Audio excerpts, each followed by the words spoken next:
Let's talk to Shanker Singham, who's Director of International Trade and Competition Unit at the Institute of Economic Affairs and has been an advisor to Liam Fox, who's making that speech today, and indeed to other Cabinet Ministers. Good morning to you. Good morning. First of all, your view is we cannot have meaningful free trade arrangements around the world under the terms of Theresa May's deal. Yeah, I think all the economic benefits of Brexit, and I mean economic as opposed to political and sovereignty and so on, are contained in an independent trade and regulatory policy. There are no other benefits. If you take that off the table, then you've reduced this to a sort of damage limitation exercise. And I think the deal that Theresa May has proposed actually takes your independent trade policy completely off the table and your domestic regulatory. And that is because of the Northern Ireland backstop. It's a combination. That keeps us locked into something that stops us doing those deals. Yeah, it's actually a combination of things. So first of all, the backstop, which has Northern Ireland in the EU customs union with regulatory harmonisation in the 68 areas of vast swathes of goods and agri-food regulation, with the GB in a customs union with the EU, where it's quite clever actually, where if we diverge in those areas, we are putting a border in the Irish Sea. So no responsible government is going to do that, so you can assume regulatory harmonisation in those areas as well. But it's also the reference in the withdrawal agreement to a single customs territory, which is very, very important. In the political declaration, it refers back to the withdrawal agreement, which we have to remember is a binding international treaty with no exit clause. NATO has an exit clause. WTO has an exit clause. There isn't one here. So in terms of your negotiating dynamics, your independent trade policy should be comprehensive. It should be, US deal, CPTPP accession, and a comprehensive deal with the EU. This guarantees a bad deal with the EU because the negotiating dynamics, they'll isn't always... the point there? This was always referred to in the middle of Ross Orwell's package there. The choice has always been between a deep relationship with the EU and the inability to do much in the way of outside trade deals, or a pretty thorny or distant relationship with the EU and the ability to do other outside trade deals. And here's the point, Liam Fox, the person you advised until pretty recently, has decided that actually we need still to have that deep relationship, and that presumably is why he's going with it. Well, I would challenge the sort of binary nature of this, because you can actually it's on a scale, isn't it? Well, it is, yeah, absolutely. But you can have a comprehensive trade agreement with the EU and also have an independent trade policy.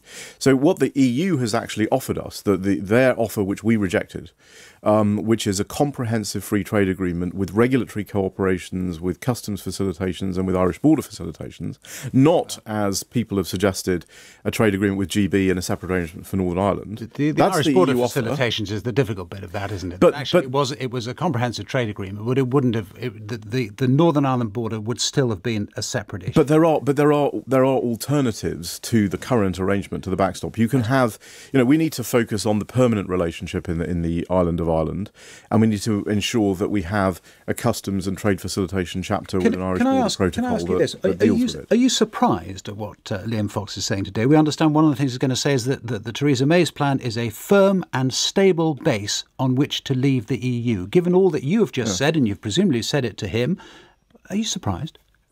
Well, I think the mantra that is constantly recited by the government is that the Theresa May deal allows us to have an independent trade policy. And what I'm concerned about is that's actually not the case, because... But you've said all these things to Liam Fox. I just wonder if you're surprised that he is going along with that mantra, as it were. Well, I think the Department of International Trade, Liam and his officials at the DIT have done a fantastic job of getting the US deal ready, getting the US to want to have a trade deal with the UK. But it's not going to happen now. And TPP, Donald Trump says it's not going to happen. TPP... So he's going along with it not happening. I come back again to... Yes. Are you surprised, given all that you know about what he thinks about these things and what you've told him in the past, what's going on today? Yes, well, I think, he is a cabinet member, and, if you are a cabinet member, you must support the government line. If you don't agree with the government line, then you should leave the cabinet. You wonder whether privately you don't think he goes along with as many people have done.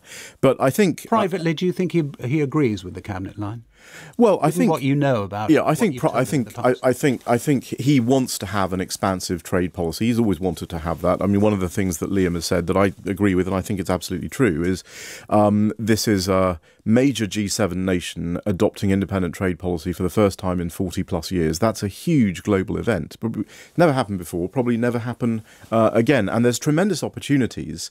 My concern with what he's suggesting now is I think that the government as a whole is underestimating the significant opportunities that we would have if we were actually able to have, through the control of our tariff schedules and regulatory autonomy, a true independent trade and regulatory policy. I think that could be very significant, largely because the context, we've got the G20 coming up this weekend. The global context is the global trading system is in crisis. We haven't had a trade deal concluded multilaterally for 23 years. Direction of travel of regulation, the global regulatory system and EU regulation is in a more anti-competitive and prescriptive direction. If those were different, then the gains from the UK's independent trade policy would be much less. Right. So I think we're taking a lot off the table, which we don't need to do. There are alternatives. His speech today, you think, is a mistake. They are making a mistake. I think they're making a big mistake. Right. I think there are alternatives. We've suggested a big alternative. Others have suggested alternatives. And we'll have to get to those alternatives later on in the programme. And we'll be hearing from Liam Fox himself at 8:10.